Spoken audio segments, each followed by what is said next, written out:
காஞ்சிபுரம் காமாட்சி அம்பாள் கல்பக தியானத்தில் எழுந்தருளி ராஜ வீதிகள் வீதி உலா வந்து பக்தர்களுக்கு அருள்பாலித்தார்.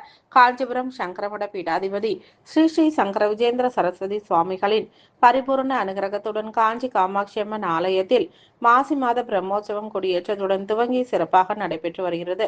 இதில் அனுதினமும் காலை மற்றும் மாலை வேளைகளில் அம்பாள் பல்வேறு வாகனங்களில் எழுந்தருளி ராஜ வீதிகளில் வீதி உலா வந்து பக்தர்களுக்கு அருள்பாலித்து வருகிறார். அந்த வகையில் 10ஆம் நாள் இரவு அம்பாள் மஞ்சள் நிற பட்டுடுத்தி மல்லி விருட்சி செண்பகப்பூ உள்ளிட்ட வண்ண வாசனை மலர் மாலை அணிவித்து லட்சுமி சரஸ்வதி தேவிகளுடன் சிறப்பு அலங்காரத்தில் வண்ண மலர்களால் அலங்கரிக்கப்பட்ட கல்பகோ தியானத்தில் எழுந்தருளி பல்வேறு வீதிகளில் வழியாக வலம் வந்து பக்தர்களுக்கு அருள்பாலித்தார். கச்சபேஸ்வரர் ஆலயம் அருகே சிறப்பு வான வேடிக்கைகள் நடைபெற்றது. இதனைத் தொடர்ந்து சங்கரமடம் முன்பு சிறப்பு தீபாராதனைகள் நடைபெற்றது. இதில் சங்கராச்சாரியார் சுவாமிகள் கலந்து கொண்டு அம்பாளை தரிசனம் செய்தார். இதில் காமாட்சி அம்மன் ஆலய கோபுரம் முன்பு காஞ்சி காமாட்சி விஸ்வரூப தரிசன சபா சார்பில் ஆலய கோபுரம் முன்பு லைன் கோகுலகிருஷ்ணன் மற்றும் குமார் ஏற்பாட்டில் அன்னதானம் வழங்கப்பட்டது.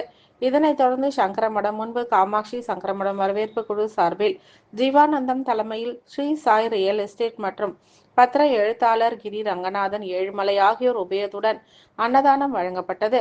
இதில் மோகன சுந்தரம், கேசவன், சிவானந்தம், ஜெயசித்ரா, சரவணன், கோட்டீஸ்வரன் உள்ளிட்ட பலர் கலந்து கொண்டனர். இதேபோல் கங்கை கொண்ட மண்டபம் பகுதியில் RSM கிருஷ்ணன் மற்றும் தட்சிணாமூர்த்தி ஆகியோர் தலைமையில் அன்னதானம் வழங்கப்பட்டது. இதேபோல் கச்சபேஸ்வரர் ஆலயம் அருகே விஸ்வ இந்து பரிஷத் சிவானந்தன் தலைமையில் அன்னதானம் வழங்கப்பட்டது. இதனைத் தொடர்ந்து சிறப்பு மேல தாளங்களுடன் ஆலயத்திற்கு எழுந்தருளினார்.